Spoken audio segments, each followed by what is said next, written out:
आज का सफ़र सिर्फ सफ़र ही नहीं, ये सफ़र बहुत ख़ास है क्योंकि आज हम जा रहे हैं महाकुंभ मेले के लिए, जो कि भारतीय संस्कृति का प्रमुख धार्मिक आयोजन है। और ये कुंभ मेला 13 जनवरी से 26 फरवरी तक, जो कि महाशिवरात्रि का दिन है, तब तक चलने वाला है। और ये कुंभ मेला जो है ये महाकुंभ है क्योंकि ये 144 साल के बाद आया है।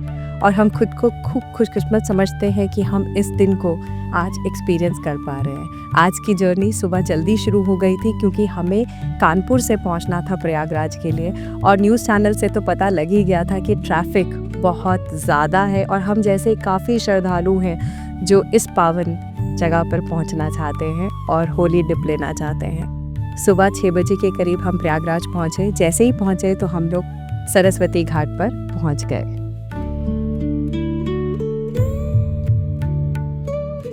और यहाँ हम इंतज़ार कर रहे थे अपने नाव के आने का, क्योंकि नाव के आने में अभी थोड़ा देरी थी तो हमें इंतज़ार करना था। पर इंतज़ार में भी इतना सुकून मिल रहा था जो बताने लायक है। सुकून का एकमात्र एक सहारा संगम नदी का ये किनारा।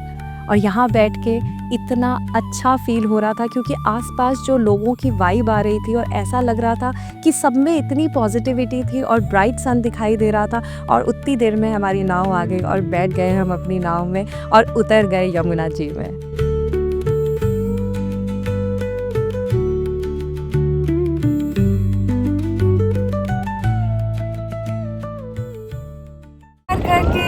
जय महाकुंभ। आज हम लोग हैं महाकुंभ प्रयागराज में, और ये जो महाकुंभ है ये 144 इयर्स के बाद आया है। और हम लोग काफ़ी ब्लेस्ड मानते हैं खुद को कि हम लोग यहाँ पे आ रहे हैं और हमें आज ये मौका लगा है कि हम यहाँ पर आके गंगा जी का स्नान कर पाएंगे। हर हर Gange.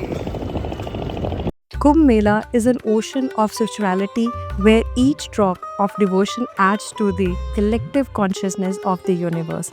Here, rivers just not flow, it carries the essence of a spiritual legacy. And in the heart of spirituality, Mahakumbh whispers stories of the divine.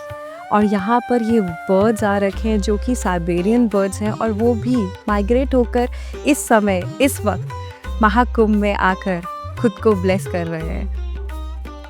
और यहाँ पर सबसे अच्छी बात है कि वहाँ पर कुछ नाव वाले हैं जो आपके पास आते हैं और वो आकर आपको कुछ एक बर्ड फीड है जो वो देते हैं। होता तो वो नमकीन है पर वो उसको बर्ड फीड बोलते हैं, और आप वहाँ पर इन बर्ड्स को खाना दे सकते हैं। और इतना अच्छा नज़ारा लगता है यहाँ पर आसपास देखने में, क्योंकि वो जो पंछी उड़ उड़ के आपके ऊपर से आसपास चारों तरफ लोग दिखाई दे रहे हैं, वो पंछी दिखाई दे रहे हैं। इस जगह की जो पावर है, इस जगह का जो फीलिंग है वो इतना डिवाइन है कि वो बताना भी मुश्किल है।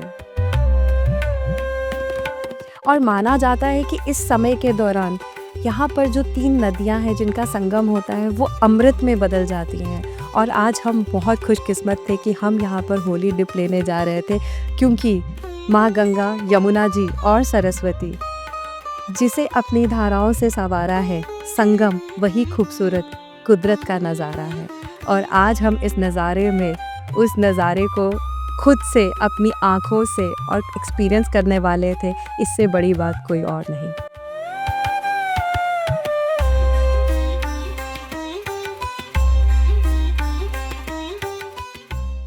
हर हर गंगे, हर हर गंगे, हर हर गंगे, हर गंगे। आई फील वेरी ब्लेस्ड कि हम लोग सब यहाँ पे आ पाए और इस महाकुंभ में आकर गंगा जी के यहाँ पर आकर स्नान कर पाए और होली डिप ले पाए। We are very blessed. Thank you God. हर हर गंगे। कुंभ मेले का इतिहास हिंदू धर्म की पुरानी कथाओं से जुड़ा हुआ है। समुद्र मंथन की कथा के मुताबिक अमृत कलश निकलने के बाद देवताओं और असुरों में के बीच जो युद्ध हुआ था, उस युद्ध के दौरान अमृत की कुछ बूंदें पृथ्वी पर गिरी थी। और जहाँ जहाँ ये बूंदें गिरी थी उन जगहों पर, उन स्थानों पर कुंभ मेले का आयोजन किया जाता है। कुंभ मेले का आयोजन हर 12 साल में होता है। कुंभ मेले का आयोजन प्रयागराज, हरिद्वार, उज्जैन और नासिक में होता है। कुंभ मेले में लोग पवित्र नदियों में स्नान करने के लिए आते हैं, क्योंकि ये माना जाता है कि अगर आप इन दिनों में यहाँ पर स्नान करते हैं तो आप अपने जीवन में दुख से और जितनी भी आपसे गलती से, भूल चूक से जो गलतियाँ हुई हैं, पाप हुए हैं, उनको धो सकते हैं। और जो महाकुंभ है वो 12 कुंभ मेलों के बाद यानी 144 साल के बाद लगता है। और आज हम बहुत फॉर्चुनेट मानते हैं खुद को कि हम इसको विटनेस कर पा रहे हैं और एक हिस्सा बन पाए इस महाकुंभ मेले का, क्योंकि ये एक रेयर इवेंट है जो इसके बाद अब दोबारा 2169 में आएगा।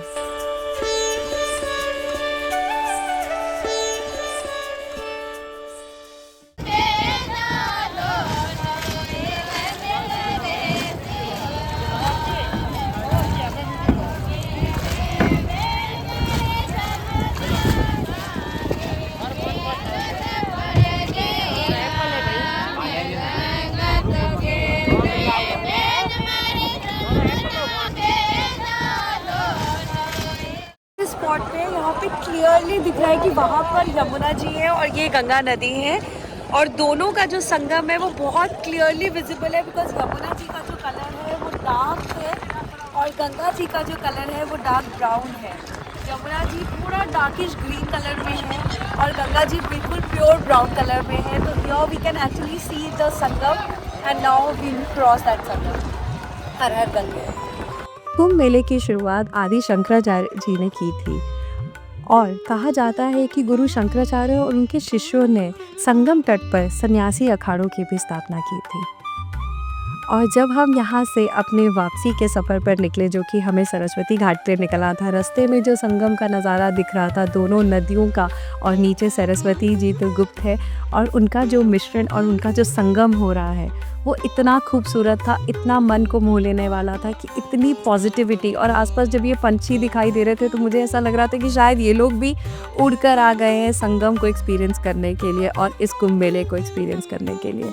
पास से जब हम जा रहे थे तो ये किले का व्यू दिखाई दे रहा था, जो कि बहुत पुराना किला है, तो वो भी बहुत खूबसूरत लग रहा था। ऐसे लग रहा था कि एकदम जैसे किसी ने एक पेंटिंग बना दी हो जिसमें नदी नीचे नदियाँ बहती जा रही हैं और पास में किला दिख रहा है और दूर हमें दिखा व्यू घाट का। जैसे ही हम घाट पे पहुँचे तो हमने अपना वापसी का सफ़र शुरू किया, क्योंकि आज हमें वापस निकलना था।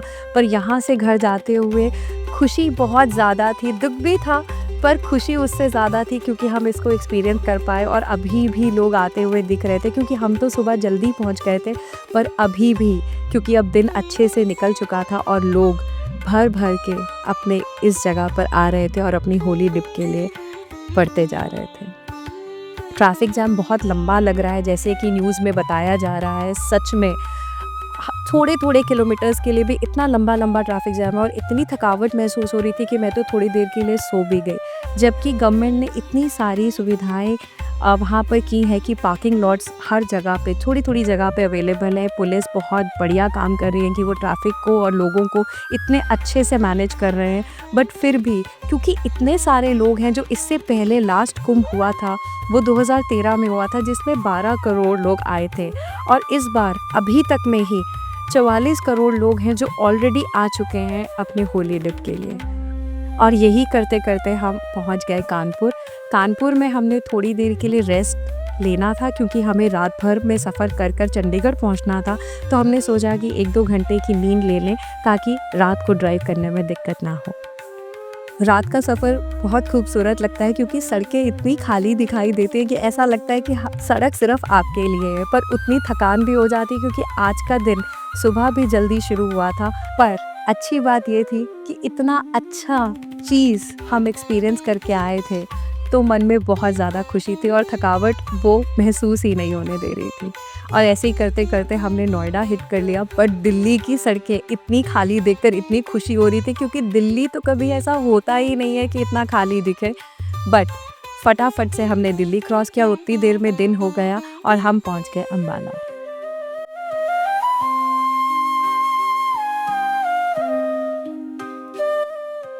यहाँ पहुँचते तक ज़ायन तो बिल्कुल सो चुका था और मैंने भी थोड़ी सी नींद खींच के फ्रेश हो गई थी। और ये था हमारा एक प्यारा सा दिन, जिसमें हम लोग अपने आप को बहुत ब्लेस्ड मानते हैं। और इसके लिए मैं बस भगवान को थैंक्स करती हूँ कि हम लोग ये चीज़ कर पाए। Bye bye.